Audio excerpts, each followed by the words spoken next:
Alrighty, y'all, this is gonna be a weird one, so let's just go ahead and jump right into it.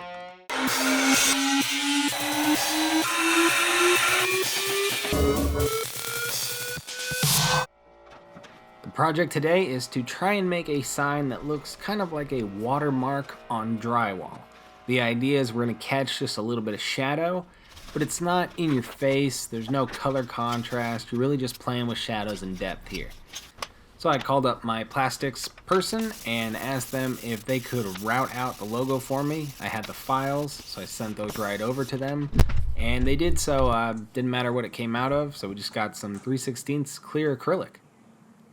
Why would the building be level? The building is never level. No, it's just the windows that aren't level. So as far as positioning this sign on the wall, the customer told me they liked my eye for proportion, so they let me decide the size. We went with 4.5 feet wide, and then the up and down on the wall was also left up to me.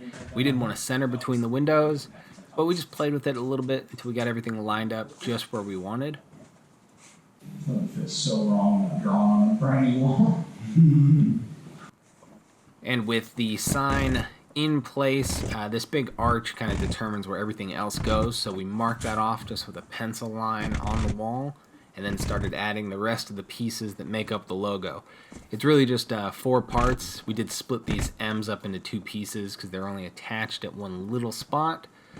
Once those are put into place, what we've done is actually punch some holes in the acrylic with a soldering iron, and then we chipped off the little burr that throws off with a chisel, then put in some little tack nails, I guess you'd call them. They're smooth, round nails, so they're not grippy, and that's really just to hold the sign in place while the glue that we're adding here dries. This is just a standard liquid nails construction adhesive, and I'm just taking those little dots and putting them inside the pencil line we just made. Then we go back and drop the nails back into place.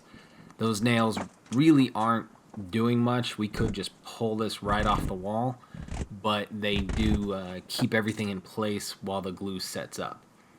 Now when you're using liquid adhesives like this, a little goes a long way, because when you squish the pieces together, it's going to pancake out. So those little dots we put on, once that sets up, about 18, 24 hours later, it's on there and they're not coming off. You can see it's just dot, dot, dot, dot, dot.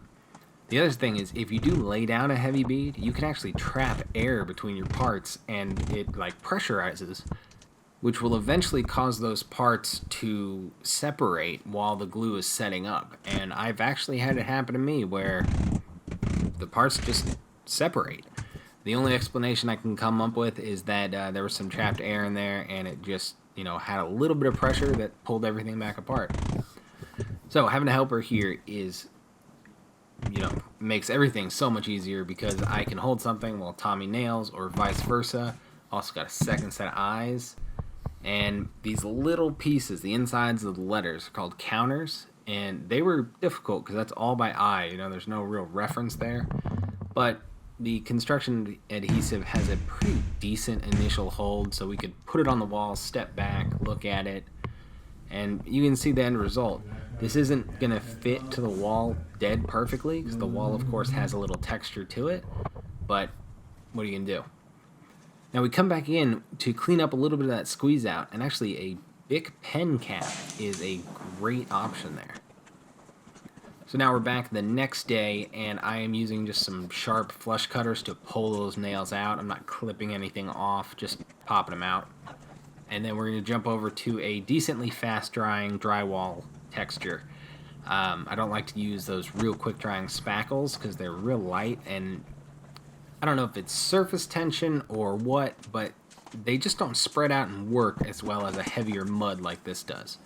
So we use the little straight edge there to spread out some mud, and then on these big open spaces, I actually like to come back in with a brush. This is a brush that's normally used to apply wallpaper paste to the back of wallpaper, but it does kind of spread out and give you an even texture. And then sometimes you'd use like a drywall knife to kind of pat the mud and give it some more texture. You can also just use your hand. And we're going to smooth everything back out again with the drywall knife, and go around all the gaps, all the edges, everything, with just your finger to give that a little round over. We want the hard corner at the top of the 3/16 acrylic, but we want to blend it into the wall so that it doesn't get a second set of shadows there.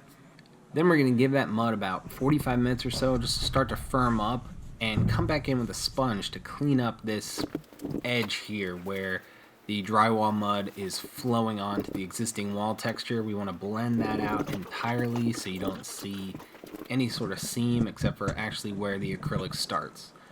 I'm going through with the sponge, then my hand, then we come back the next day and sand everything. This is totally by eye, personal touch, whatever you want to call it. You're just trying to match up to the texture that's on the wall. I didn't end up painting this. The customer had their painter come back, so I clean everything up. Just, don't leave a mess behind you, make your customer happy.